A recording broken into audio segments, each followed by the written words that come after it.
Today, we're going to talk about a 2-year-long domestic violence situation that ended in the death of a mother and her unborn baby. This is Hold My Sweet Tea.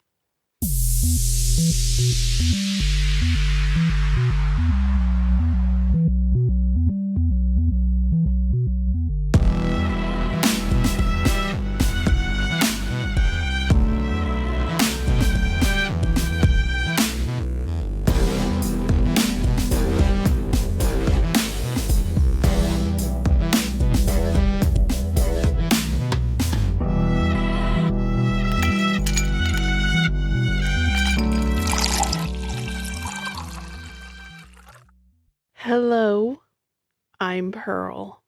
And I'm Holly. And we were just talking about what we're going to be doing for spooky season. And I think we have some really, really good stuff lined up for everybody.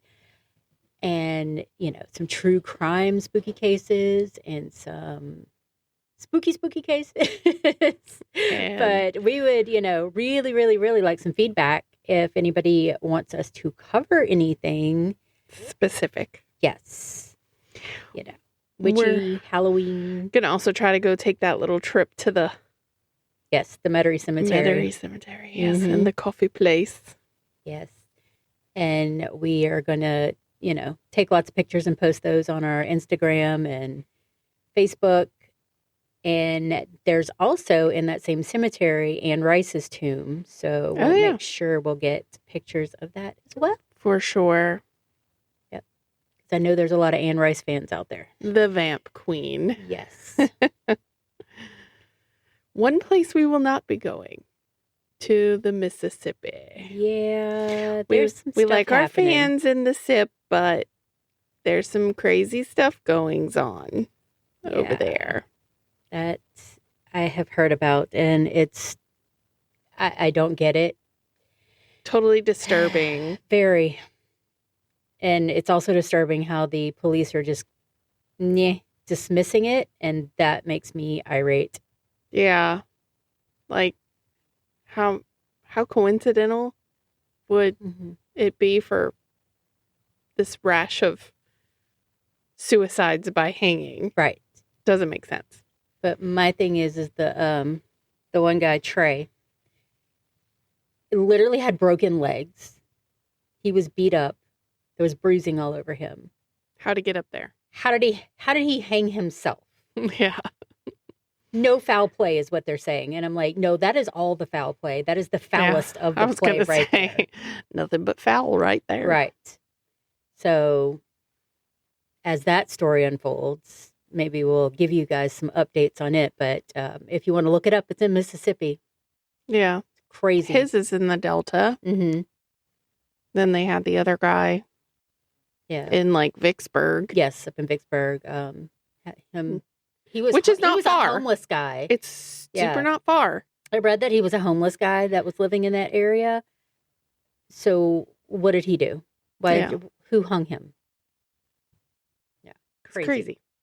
Definitely crazy. What do you got for us today? You gonna make me cry? Probably. Okay. Probably. I don't cry, but still, go ahead. Or at least make you feel like you might want to later. I don't know. Sure. Probably make other people cry. I release a tear like once a year, and I'm like, enough of that. All right, let's go. Yeah.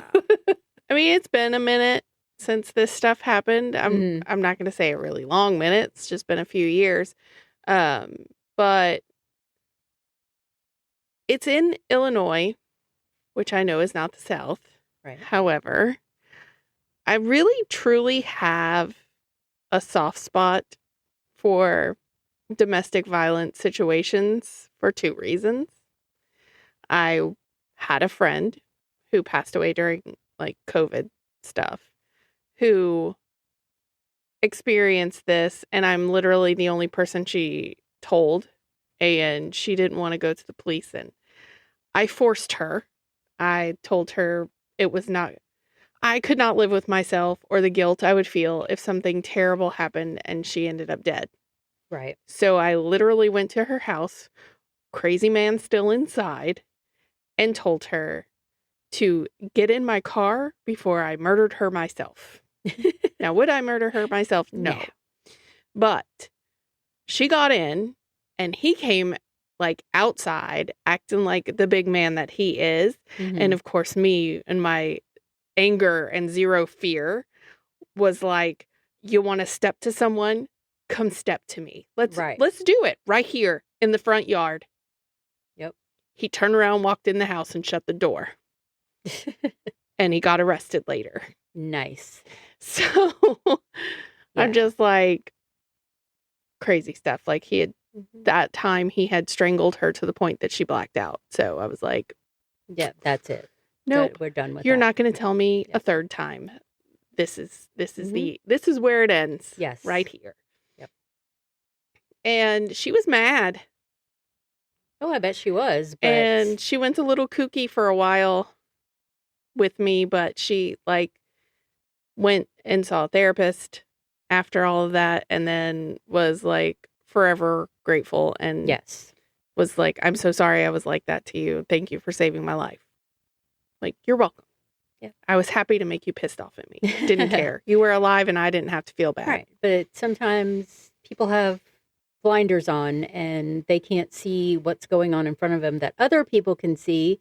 And then you get people who go, well, why doesn't she just leave him? Sometimes it's just not that simple. No. Unless you have been in those shoes, it is not that simple. No, it's scary as shit it too. Is. Because like, what happens if I tell the cops and they don't arrest him? And then I'm still stuck here and I have nowhere else to go. And he kills me tonight because of that instead of 3 years down the road, which might have been what happened. And then when there's children involved, then you have to think of them. Like, so you have to meticulously make a plan. She had a very supportive family, and I knew that no matter what, her and her kids were always welcome at her parents' house and everything else. And I was like, we're not doing this. So hate me if you want, but here we go. Yeah. And then my other reason is my stepsister, who was in a relationship with a girl who they were very much alike, very, very toxic with each other, especially. Some drugs were involved for a while. And then an argument ensued. And it was Valentine's Day, actually, that year. And late at night. And my stepsister tried to remove herself from the situation, just walk outside to let things cool down. And her girlfriend shot her in the back of the head on her way out the door. And she only got like 12 years in prison for that. Disgusting. Yeah, that is disgusting. She tried to set herself on fire at the police station. How she even had a lighter still, I don't know. But it was crazy. Yeah. So there we are. So I take that this episode is about domestic violence. Absolutely. So it's, I'm sure a lot of people have heard, seen it, but it's the Liese Dodd case. She was 8 months pregnant. Oh, no. The guy it says ex-boyfriend and everything, but apparently they had been on and off again for like 2 years. Okay. Like they would always break up because they'd get in an argument. He would do something to her and then they'd split up, but they'd always come back around and end up back together again. Like it was just over and over and over again. Yeah. She actually had worked at Dairy Queen after she had graduated in 2017. And her boss there kind of started seeing all the stuff that was happening. She'd come in with black eyes and things of that nature. Yeah. You know, all the stuff. Like even at one point, and the only time I think she ever went to the hospital was a broken nose that happened during an altercation with him. the Dairy Queen boss had actually visually seen him punch her in the face before. Oh, wow. And she begged her not to call the cops. And that's why I say what I said in the beginning. Like, that happens more often than not. Like, they're like, yeah, I know you saw what you saw, but it's my, like, this is the excuse. I did this and blah, blah, blah. You don't deserve getting punched in the face, regardless. No, nobody does. So, she would make excuses, miss a lot of work. So her boss there kind of knew what was up. Obviously, her mom knew. Like, she was telling her about stuff he would do sometimes. Now, she kept it a good secret in the beginning, but everybody kind of came around to knowing that this was happening and that stuff would get violent, including his own sister. Yeah. And his name is Deundrea Holloway. His own stepdad even had said they consistently tried to get him help because they knew of his violent nature and his mental illness. But our system, when it comes to caring for people with mental issues, is really broken. Oh, absolutely. And they literally kind of told him, we can't force him to be here unless he does something. And then in most cases, it's too late. Right. It's too and late that's for the what victim. by the time you get around to doing something about it, there's nothing left to manage, because he's lost his whole mind and is in jail and still not getting the treatment he needs. So she was born August 14th, 1999 in Alton, Illinois. I already said she was the class of 2017 at the Jersey Community High School. She was a hard worker, always had a smile to share with her customers. And she worked at the Dairy Queen, but she also worked at Nick's Pancake House in Jerseyville. She had a tremendous love for animals. So much that even for one of her birthdays, like when she turned 10, she asked people to make donations to the Riverbend Humane Society instead of buying her presents. Oh, that's so sweet. And like even her neighbors that in the apartment she lived in were like, she's such a sweet girl, like nobody ever had anything bad to say about her at all. She would love to go on drives with no real destination, just for the peace that it brought her. And no matter the time or the place, if Lisa was around, pictures were being taken. Like her family is beyond grateful for the fact that she was just like a crazy picture taking person, like constantly selfie time, whatever. Lots of selfies. So there was like just a ton of memories for them left behind when she wasn't here anymore. Her mom, Heidi Noel, described her as a bright and loving soul. She said that she had the biggest heart and really cared for everyone, that she would always go out of her way to help others. Lisa had just moved into the home in Alton and was trying to save money because she wanted to go into the medical field like her mom, because her mom's a nurse. Oh. And so she was like, you know what? I think that's what I want to do too. And she was working 2 jobs and like working hard. And had I goals. mean, if she's loved that well by her customers, I'm sure she would have had an amazing bedside manner. Oh, absolutely.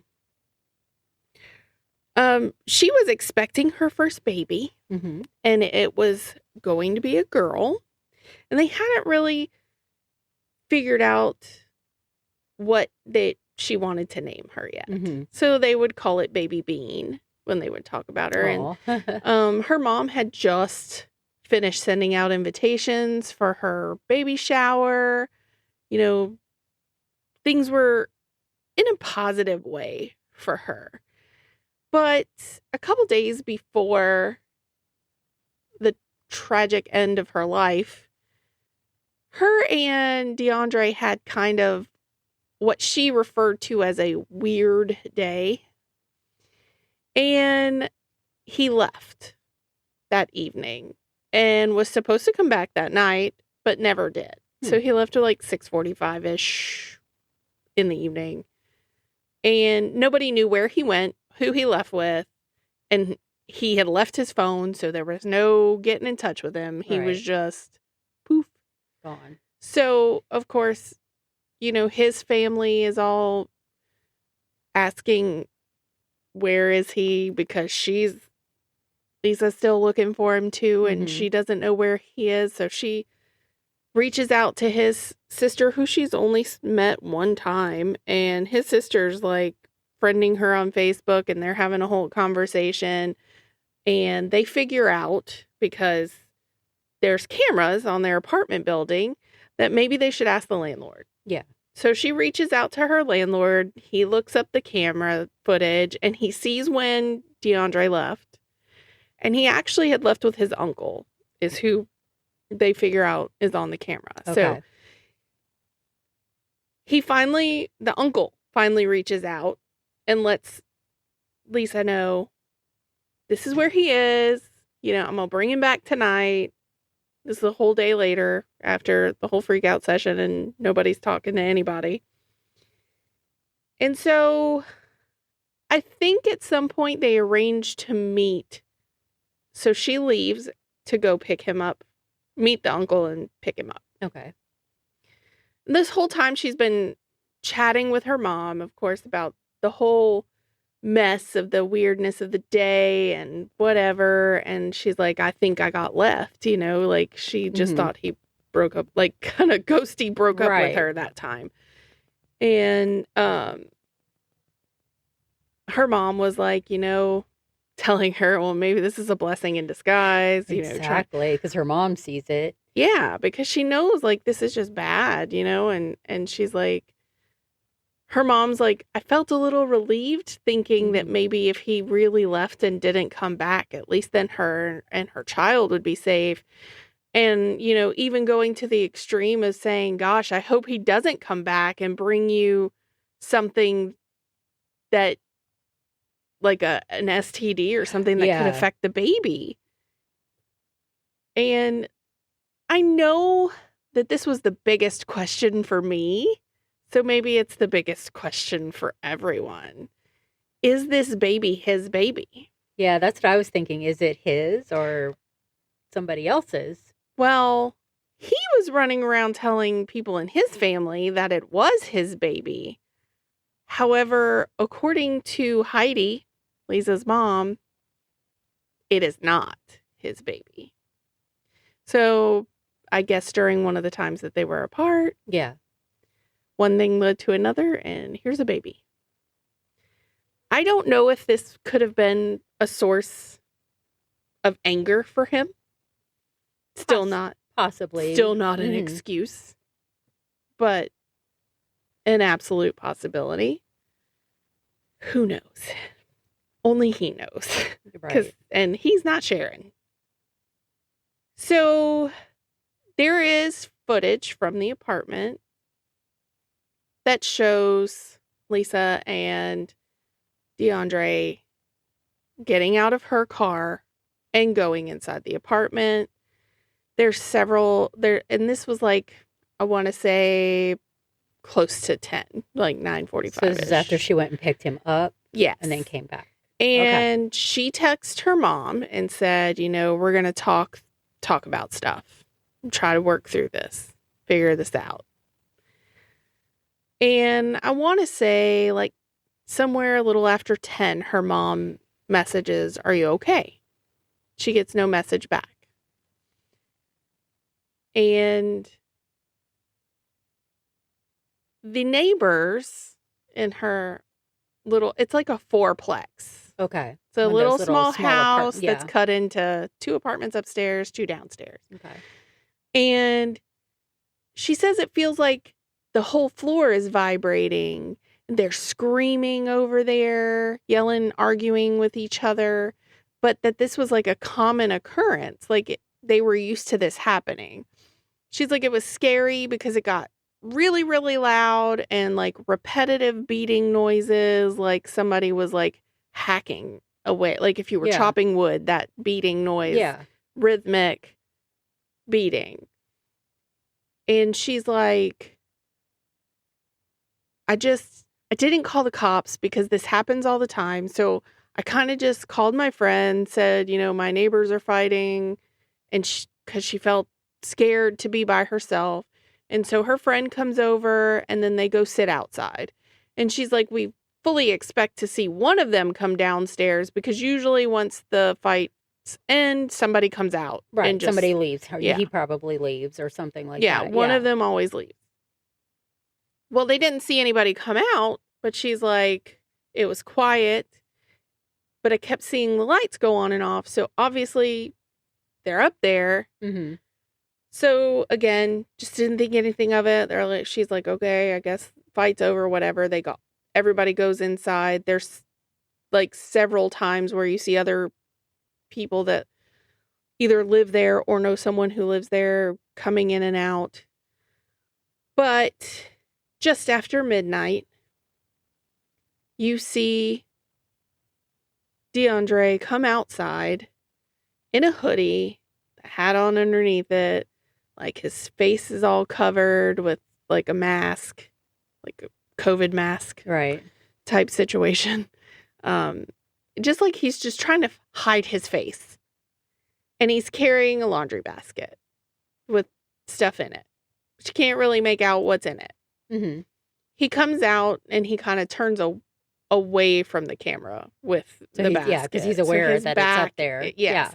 So his back is to the camera, but he, like the way the door opened, he had to like come out in the direction of the camera, but he kind of turns himself so that you can't really see.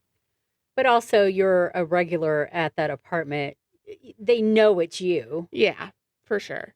So he walks to her car like he was trying to get in it. He sets down the laundry basket on like the grassy curb, mm-hmm. and I guess is feeling for keys and realizes he doesn't have them. So he picks up the basket, goes back inside, comes back out again, walks over to the car, drives the car down a little back road. There's like a place that's got some construction, some remodeling happening. Mm-hmm. And he drives over there to this big red construction dumpster and tosses in the laundry basket. Oh, no. And then he leaves. He ends up going to his mom's house, banging on the door. It's like 2 a.m. at this point. So I don't know where he went for a couple hours, mm-hmm. but I guess he would have driven around, whatever, decided to go to his mom's. Gets them all woke up. Comes inside, takes off his shirt and hoodie, goes in the bathroom, starts cutting off his dreadlocks, and takes a shower, asks his mom for some clothes. So she brings him like some sweatpants that were his stepdad's, and his sister gives him a shirt.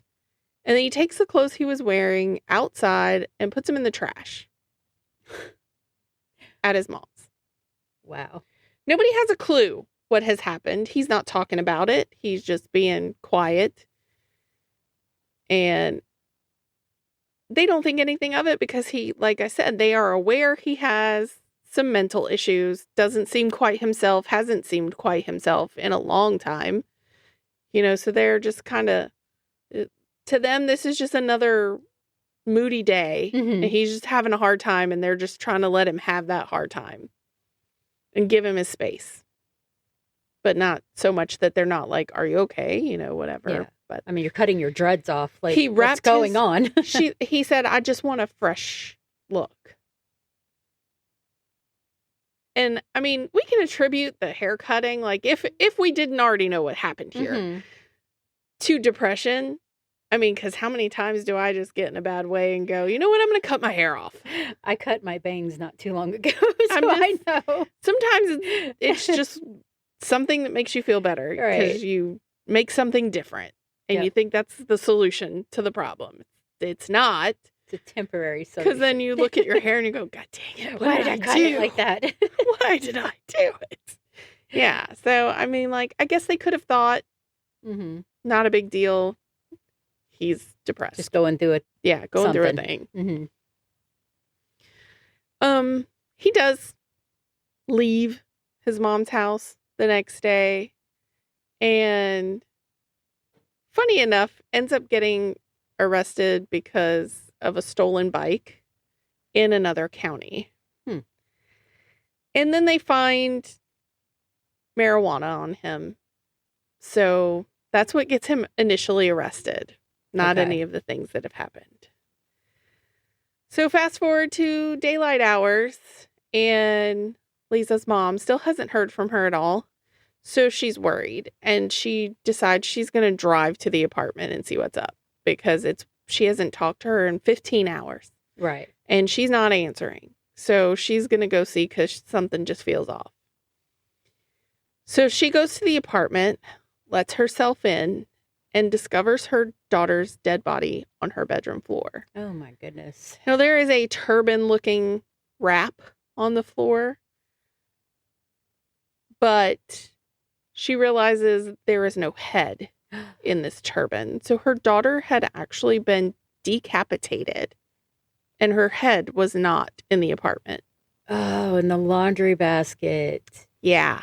Oh, no. So while she's calling the police and getting all that started, and she's outside completely distraught, there is a man working the construction down the street who's throwing away some drywall scraps and finds said laundry basket. Oof.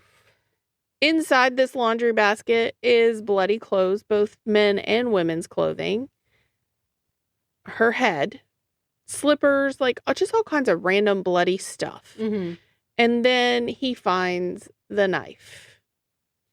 And when I tell you that I look at the picture of the knife, it is a short knife. Like, lengthwise, probably just barely longer than like a paring knife. Is very short, with a serrated blade. And it's full of blood. Like, to cut somebody's head off. With a small serrated blade. How long did that take? Yeah. So, I mean, arguments around 10. That was the rhythmic sound then he was hacking. Yeah. Ooh. That would be my guess. It's the only thing that makes sense. And this is like horrible to even, because I watched a lot of interrogation, a lot of police video, just so much stuff, that I was like physically ill thinking that he could have spent like 2 hours doing this. And the baby. And she was pregnant. And oh my God. So he killed 2 people. Yes. 2. And when the police come and the mom's like freaking out, and they go in and see what's going on, and then they're trying to like at least, calm her as best they can, which there is no calming a mother who just No, absolutely not. Just walked in on that. It was one thing, I couldn't even imagine. It's one thing going in and finding your daughter dead, but finding your daughter dead with no head. Yeah. Like, that's another level. So, her plea to the police officer obviously is, please find her head. Obviously they do. They get a call and say, hey, somebody found a head. Yeah. Yes. So before they even realize, like, that he's been arrested somewhere else, they're prepping themselves for this manhunt when they get a call from the other jail, and they're like, hey, we know you guys are about to start looking for somebody. We might have him. And they try to interrogate him, don't really get a lot from him. He keeps saying he wants a lawyer.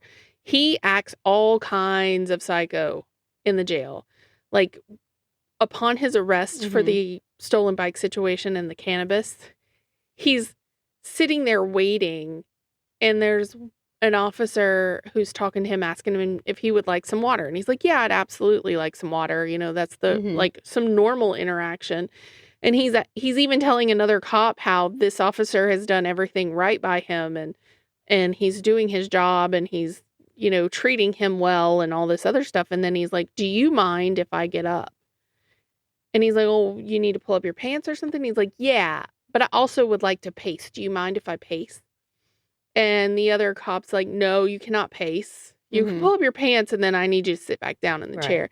And he starts going off, and he's like, "I can't sit in the chair because I'm handcuffed, blah, blah, blah, blah, blah," just going whatever. And he's pacing back and forth the entire time until he gets so agitated that he starts like slamming his head into the wall. So then they have to have like 6 cops come in and like hold him down and get him out of that room. And, it just put him in the strappy chair, probably. Yeah. And then they like, when they're trying to do like a virtual court thing, they go to get him out of his cell, which is like tore up from the floor up, let me tell you. And he's like literally got his pants down around his ankle, and he's wearing his shirt like wrapped around his waist.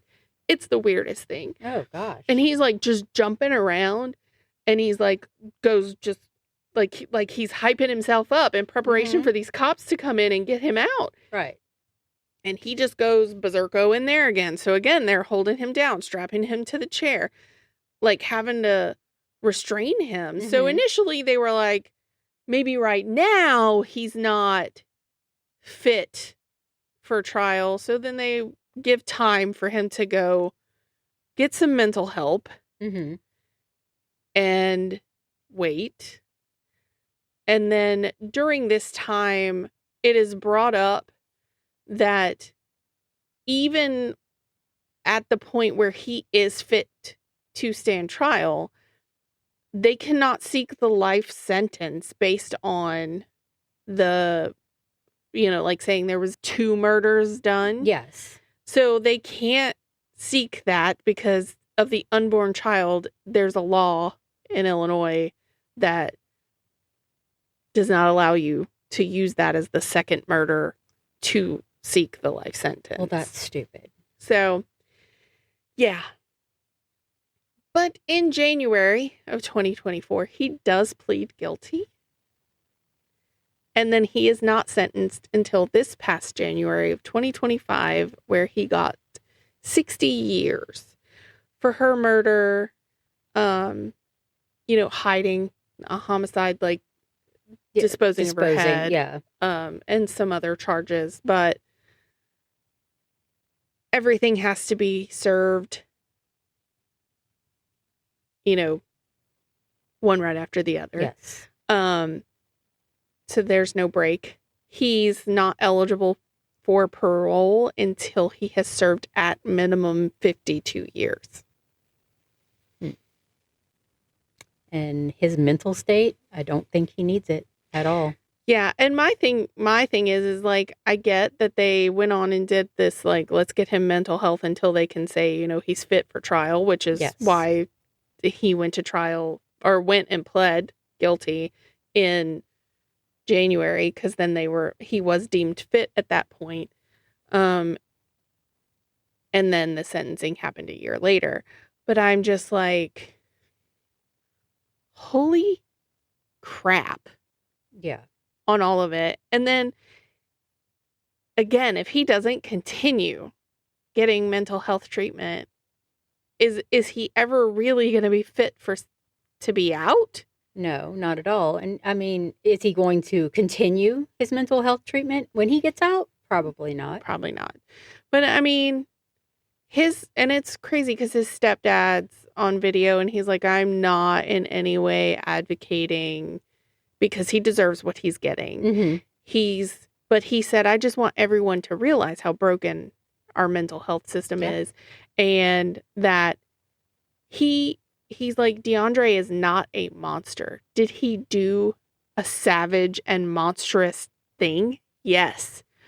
But he's like, look at these pictures from before he was like this. Like before everything took the nasty turn, and how happy and whatever. And you can see it. He's like, he is human. He's not a monster. He's not a thing. He's a human. He's like, I just want to advocate for getting people help when they need it, instead of waiting until something like this happens to decide now let's help him. Like, it's too late. Someone's died. So, yeah, it's unfortunate. And like, I wonder what his trigger point was, and that's what, why I was wondering if it had anything to do with the baby at all. I'm not sure. I mean, nobody really knows what they were arguing about. I know there was points in time when they were together that they were like homeless. Mm-hmm. So, I mean, they've had a lot of struggle. They were living in a tent at a campsite near the lake and, like, you know, just doing whatever they needed to do to survive. So, I mean, things had obviously improved and they're in a apartment. Right. He, I guess, really didn't. I mean, because they would break up and get back together so much, I guess he lived with her when they were together and then just lived wherever, like couch surfed or something when they weren't. So, I mean, I feel like her situation was improving and his wasn't. Because she was ready to move, but it's always let me come back, I'll change, I won't do this again. Mm-hmm. And then love bomb, and then it happens again. Right. And then, you know, people prey on other people's mental health also. So you get that person gaslighting them and thinking that maybe they're crazy. Maybe they're overreacting. Maybe I shouldn't do this. Maybe I should give him a chance and all that. So it's a vicious circle. It really, really is. It is. It's hard. Mm-hmm. The whole thing is hard. It's not even just hard for the two people involved in the house that are combating one another at that point. It's really hard for both families because, like I said, her mom knows and she's trying to convince her to leave, but you can't really make anyone do anything. You can't. And the same thing on the other side. You know, they're trying to get him mental health, but you can't make him do anything. And it's like you just feel so helpless and even hopeless when it gets to an extreme situation that maybe doesn't always end in death, but could have just been like severe trauma or, you know, physical bodily harm that didn't end in death. It's just like, I don't know. I wish there was like some magic way I know. to fix it and show you what's going to happen to you if you stay here.